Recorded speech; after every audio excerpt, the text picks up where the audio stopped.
Good morning, नमस्कार, सत श्री अकाल। कैसे हैं आप सभी? आप सभी को नमस्कार।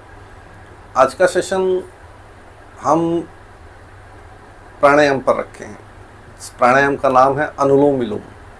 इस प्राणायाम के माध्यम से कई लोगों की आँखों की समस्या, बालों की समस्या, कान की समस्या, चेहरे पर जिनके ग्लो नहीं रहता है वो समस्या, कई हद तक तो ब्लॉकेजेस जो आ जाते हैं ब्रेन में, स्ट्रोक वाले ब्लॉकेजेस, उनको भी तोड़ के निकाला है इस प्राणायाम ने।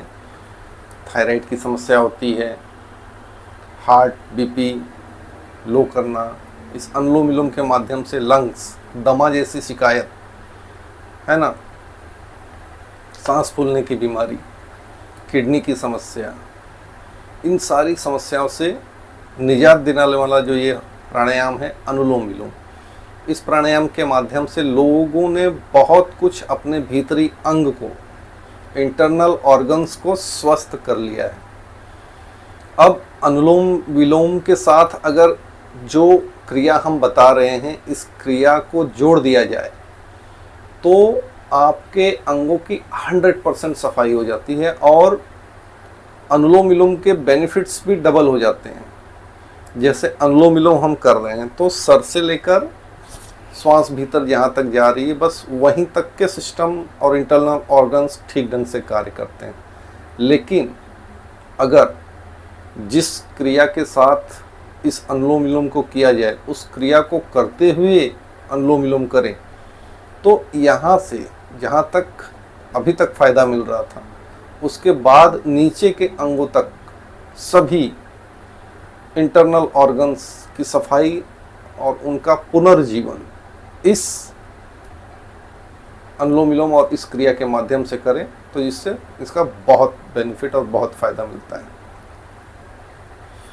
तो करना क्या है हमें इससे पहले समझ लेते हैं। अनुलोम विलोम हमने कई बार किया है, जो पहली बार कर रहे हैं वो बहुत सारे वीडियो है यूट्यूब पर, आप देख सकते हैं।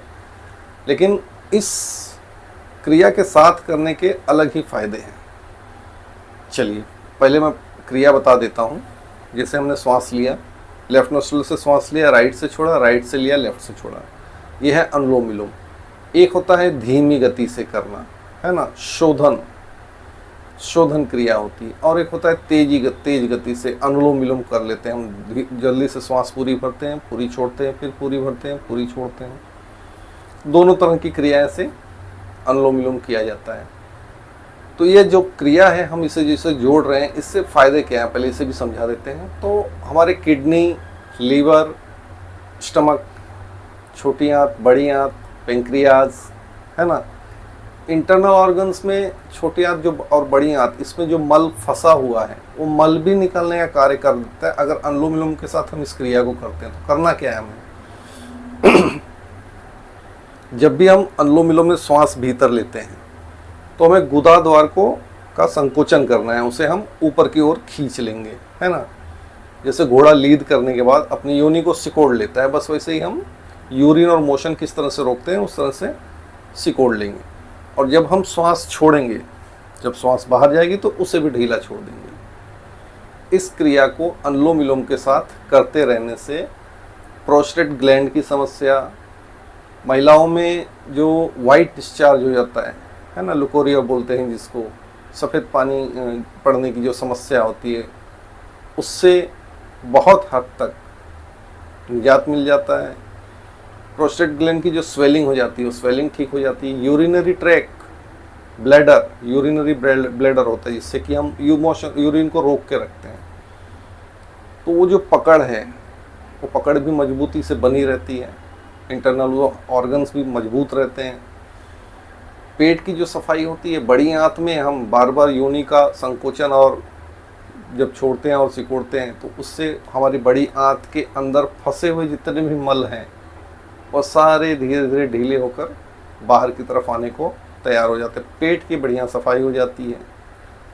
उसके बाद यूरिनरी ट्रैक पकड़ के जाएंगे तो हमारे किडनी तक के जितने भी इन्फेक्शन अगर बार बार होते हैं तो सारे इन्फेक्शंस धीरे धीरे खत्म होना शुरू हो जाते हैं। छोटी आंत पर दबाव बनता है, पेंक्रियाज पर दबाव बनता है, लीवर पर हल्का सा दबाव बनता है, जठर पर हल्का सा, जो हमारा स्टमक है इस पर थोड़ा सा दबाव पड़ता है, स्प्लीन पर भी दबाव पड़ता है। इस क्रिया से हमारे खून ब्लड की शुद्धि होती है, श्वासों के माध्यम से जो ऑक्सीजन हम ले रहे हैं लंग्स में आ रहा है, लंग्स से ब्लड में मिक्स हो रहा है, हार्ट में आ रहा है, एक एक सेल्स तक, शरीर के एक एक सेल्स तक तो ऑक्सीजन पहुंच रहा है अनुलोम विलोम के माध्यम से। लेकिन ये जो हमारे इंटरनल ऑर्गन्स हैं, हमारे शरीर में 7 चक्र हैं, 7 चक्रों के साथ जुड़े हुए सारे ऑर्गन्स हैं, उन सभी ऑर्गन्स की छोटी छोटी नसें जो बाल से भी बारीक हैं, उन सारी नसों में जो ऊर्जाओं का प्रवाह शुरू होता है वह इस क्रिया के साथ शुरू होता है, जब अनुलोम विलोम के साथ इस क्रिया को हम जोड़ देते हैं। आप इस क्रिया को करिए और इसके बेनिफिट्स का, इसके लाभ उठाइए। इसके बहुत सारे बेनिफिट्स हैं जो आपको धीरे धीरे समझ में आएंगे। कई लोग तो अनुलोम विलोम रात का जो भोजन करते हैं 8 के आसपास कर लेते हैं, 8 साढ़े 8 बजे, और जब 10-11 बजे सोने जाते हैं 1-2 घंटे बाद तो थोड़ा सा अनुलोम विलोम करते हैं, इसके बाद सो जाते हैं। मैं कहता हूँ 2-2.5 घंटे बाद जब आप बिस्तर पर सोने जाते हैं तो मात्र 20 बार इस अनुलोम विलोम को इस क्रिया के साथ कीजिए। सुबह आपका पेट 100% साफ हो जाएगा, आपको कभी कॉन्स्टिपेशन की शिकायत नहीं होगी। इतना बढ़िया बेनिफिट है इसका, इतना फ़ायदा है। तो इस अनुलोम विलोम के साथ इस क्रिया को अवश्य करें। जब भी श्वास लेंगे गुदाद्वार सिकोड़ना है, श्वास छोड़ेंगे गुदाद्वार ढीला छोड़ देना है। जब भी श्वास लेंगे, जब भी श्वास छोड़ेंगे, इससे ऊर्जा जो है स्टिमुलेट होकर हमारी ऊपर की ओर आएगी, है ना। श्वासों के माध्यम से ऊर्जा हमारी स्पाइन के माध्यम से ब्रेन की तरफ आएगी, हमारे ब्रेन की जो स्टेबिलिटी है, स्थिरता है, वो बढ़ेगी, है ना। हमारे ब्रेन में जो ठहराव है, जो गंभीरता है, जो स्थिरता है, वो आना शुरू हो जाएगी। हमारे वो ऊर्जा जो है हमारी आँखों तक, कानों तक, चेहरे तक, गले तक, थायराइड की समस्या है गले तक, यहाँ तक ऊर्जा जब पहुँचने लगेगी, हमारे नर्वस सिस्टम जब एक्टिव होने लगेंगे, जब नर्वस सिस्टम पूरी तरह से एक्टिव हो जाएंगे तो हमारे जितने भी इंटरनल ऑर्गन्स हैं बहुत बढ़िया ढंग से कार्य करने लगेंगे। इसमें कोई शंका नहीं है। कई लोगों को इसका फ़ायदा मिला है और कई लोग इसका लाभ उठा भी रहे हैं। तो हाथ जोड़कर आपसे प्रार्थना है कि इस क्रिया को अवश्य करें, अपने आप को स्वस्थ अवश्य रखें। आज के लिए बस इतना ही। मिलते हैं अगले सेशन में कुछ नए विषय के साथ। तब तक के लिए आप सभी को नमस्कार।